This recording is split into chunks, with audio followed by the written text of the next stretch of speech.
대림절의 유래와 의미에 대해 살펴보겠습니다. 교회력의 시작을 알리는 대림절은 대강절, 강림절이라고도 합니다. 영어로는 어드벤트라고 하는데요. 이 단어는 로마의 황제가 왕위에 오른 뒤 여러 지역을 차례로 방문할 때 His Advent라고 말한 것에서 유래하였습니다. 이 당시 그리스도인들은 진정한 주님이시며 이 세상의 유일한 왕은 로마 왕이 아니라 예수 그리스도라고 생각하여 어드벤트를 예수 그리스도의 오심이라는 의미로 바꿔 사용하였습니다. 이를 통해 알 수 있듯이 대림절은 예수님을 기다리고 준비하는 절기입니다. 여기에는 이중적인 의미가 담겨 있는데 우리를 구원하기 위하여 이 땅에 오신 예수 그리스도, 즉 성탄을 기다리는 동시에 다시 오실 예수님을 기다리는 절기입니다. 대림절은 성탄절 4주 전부터 시작되는데 11월 27일에서 12월 3일 사이에 있는 주일날이 절기의 시작점이 됩니다. 부활절을 맞이하고 준비하는 시간으로 사순절이 있듯이 성탄절을 맞이하고 준비하는 기간으로 대림절이 있는 것입니다. 특별히 대림절은 총 4주간의 주일 동안 대림초를 사용하면서 예수 그리스도를 기다립니다. 총 4개로 이루어진 대림초는 주일마다 하나씩 불을 밝히는데요. 4가지의 초는 각각의 의미를 가지고 있습니다. 진보라색 첫 번째 초는 기다림과 소망을 의미하고 보라색 두 번째 초는 회개와 평화를 의미합니다. 그리고 분홍색 세 번째 초는 사랑과 나눔을 의미하며 연보라색 네 번째 초는 만남과 화해의 의미를 담고 있습니다. 대림초의 색은 모두 보라색 계열이지만 성탄절이 가까워지면서 색이 점차 연해지다가 성탄절에는 흰 초의 불을 밝히게 됩니다. 이것은 이사야 1장 18절의 말씀과 같이 예수님을 맞이하는 우리들의 죄가 눈처럼 양털처럼 희어지게 되는 것을 의미합니다. 대림절은 이미와 아직 사이를 살아가고 있는 우리에게 우리를 구원하시기 위해 이미 이 땅에 오셨던 예수 그리스도, 그리고 아직 다시 오시지는 않았지만 반드시 다시 오실 예수 그리스도를 기억하며 준비하는 절기입니다. 기쁘고 즐거운 성탄절을 맞이하기 전 약 4주간의 시간을 예수 그리스도의 생각으로 가득 채워보면 어떨까요? 오늘은 벌써 예수님을 기다리는 대림절 4번째 주일입니다. 하나님과 가까이 할 수 없는 우리들이 예수님을 통하여서 하나님과 다시금 가까이 할 수 있게 되었는데 4번의 대림절 동안 이 사실을 우리 친구들은 많이 자주 떠올리고 있었나요? 전도사님은 4번의 대림절 기간 동안 예수님께서 우리를 위하여서 십자가를 지셨고 그 십자가를 통하여 최고의 사랑을 보여줌을, 그 사랑을 잊지 않고 계속 떠올리려고 노력을 해보았습니다. 이러한 예수님의 모습이 오늘의 성경 말씀에는 조금은 다른 모습으로 나타나고 있습니다. 그 모습이 어떤 모습인지, 전사님을 닮았을까? 친구들을 닮았을까? 전사님을 닮진 않았을 거예요. 분명할 거예요. 분명히 전사님은 닮지 않았어요. 자, 어떠한 것을 닮았는지, 어떠한 모습으로 표현이 되고 있는지 한번 오늘의 말씀 속으로, 요한계시록 말씀 속으로, 요한계시록 제2탄입니다. 그 말씀 속으로 한번 들어보도록 하겠습니다. 슉! 사도 요한은 성령님의 도우심으로 인하여 어떠한 환상을 보게 되었어요. 그 환상에서는 아주 높은 신분의 사람이 앉아있을 것 같은 자리가 보였는데 그 자리에는 하나님께서 앉아 계셨어요. 그리고 24명의 장로들과 하나님의 7영이신 7개의 등불 그리고 4생물이 있었어요. 그런데 그 높은 자리에 앉아 계신 하나님의 오른손에 두루마리가 보였어요.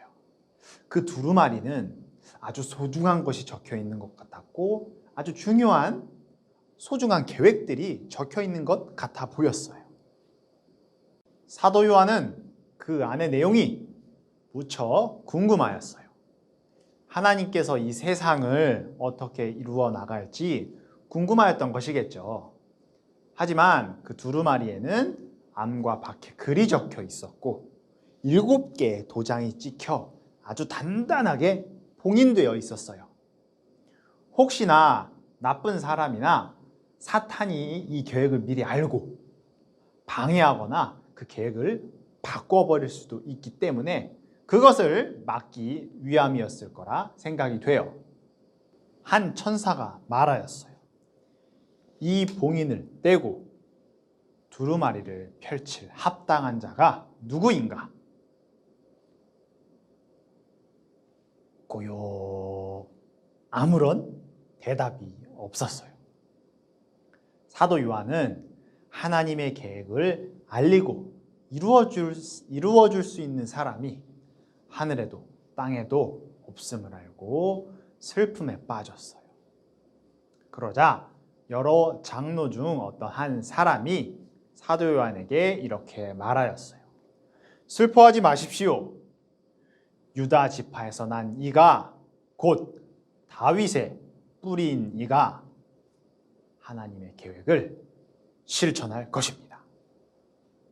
사도 요한은 이 말을 듣고 하나님이 앉아 계시던 자리와 여러 장로와 네 생물들 사이에 있는 한 어린 양을 보았어요.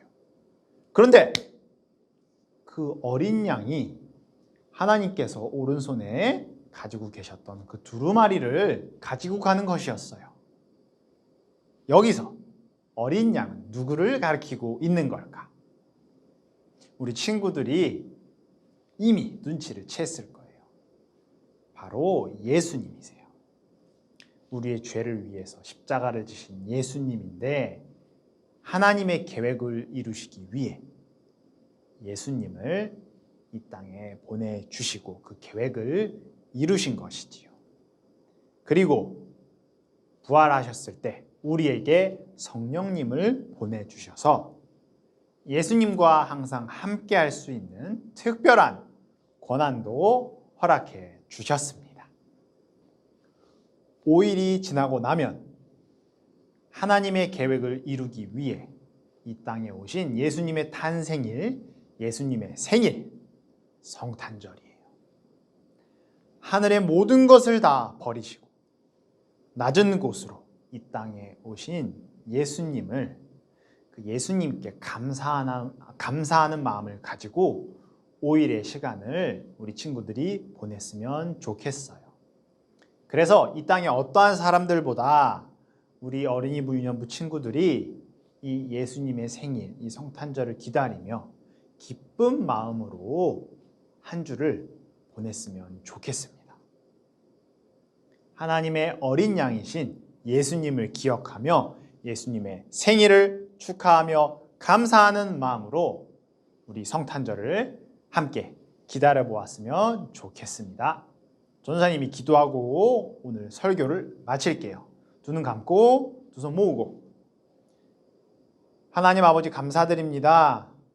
하나님의 계획을 이루시기 위해 하늘의 모든 것을 버리시고 낮은 곳에 이 땅으로 오셔서 우리의 죄를 위하여 십자가를 지시고 우리에게 최고의 사랑을 보여주셨습니다. 이제 5일 뒤면 예수님의 탄생일인 생일인 성탄절이 다가옵니다. 누구보다 우리 어린이부 유년부 친구들이 기쁜 마음으로 감사하는 마음으로 예수님의 생일인 성탄절을 기다리고 또 기도하며 그날을 준비하게 도와주세요.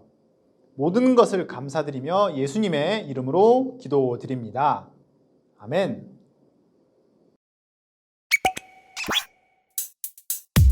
주기도문 주기도문 주기도문 Let's go! 하늘에 계신 우리 아버지의 이름을 거룩하게 하시며 아버지의 나라가 오게 하시며 아버지의 뜻이 하늘에서와 같이 땅에서도 이루어지게 하소서.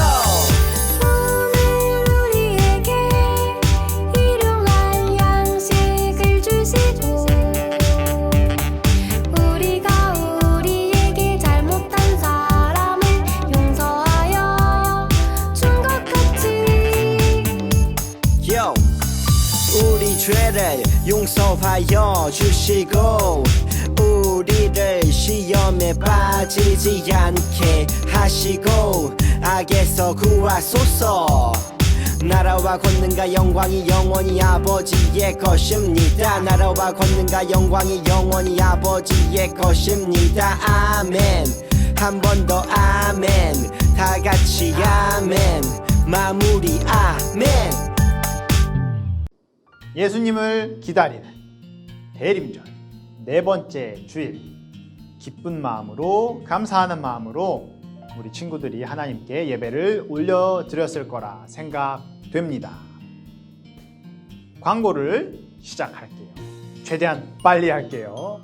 오늘 읽었던 말씀, 자, 4장과 5장이 있어요. 우리 본문 말씀은 5장이었는데 자, 4장과 5장을 읽으면 좋을 것 같은데 4장은 11절이고 5장은 총 14절이에요. 그래서 1학년 친구들 같은 경우는 5장만 읽어도 좋아요. 2학년 친구들은 4장, 5장 다 읽으면 좋겠어요. 뭐 1학년, 2학년 따지지 않고 4장, 5장을 다 읽으면 좋고 조금 어려울 것 같다. 그렇다 싶으면 5장을 먼저 읽어주었으면 좋겠습니다. 그리고 2부 활동이 이건지 말씀 읽는 건지 구분은 없어요. 그냥 자유롭게 하면 좋을 것 같아요. 올려주면, 그러니까 말씀을 읽었다고 알려주면 전도사님이 우리 친구가 읽었구나, 또 어떤 친구가 읽었구나 이렇게 알 수 있는 거니까.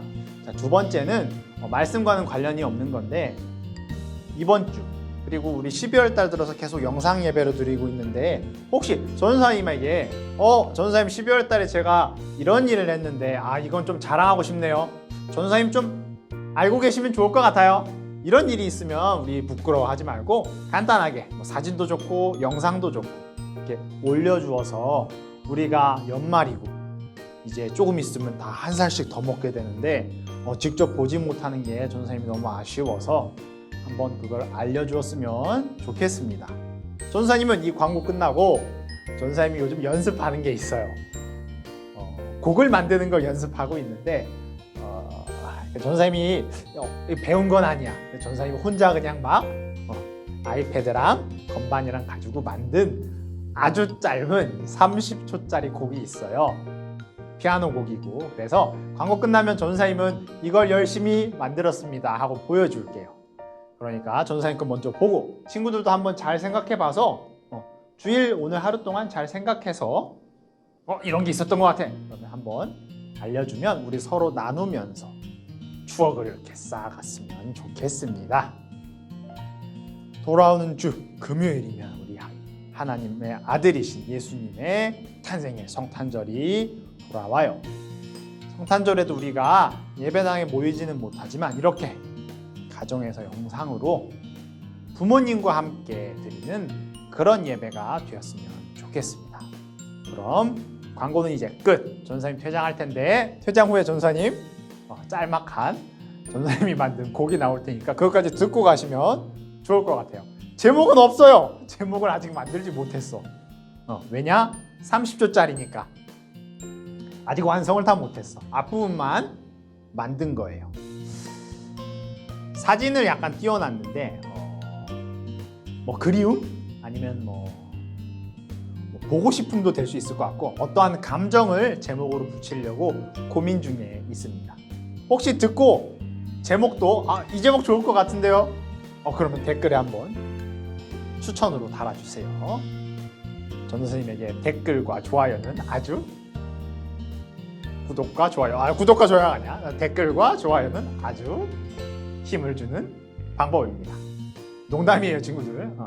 한 주 동안 우리 아프지 말고 정말 코로나 확진자가 정말 많이 나오고 있지만 우리 친구들이 안전수칙 잘 지키고 또 정부가 말하는 그런 규칙들 잘 지키며 또 하나님께 기도하며 우리가 그리스도인으로서 살아간다면 이 질병 앞에 무너질 거라고는 생각 안 해요. 자, 다음 주에도 우리 성탄 예배도 가정에서 가족과 함께 잘 드리고 다음 주에 우리 또 만나도록 하겠습니다. 자, 친구들 전도사님은 오늘도 열심히 퇴장할게요. 퇴장!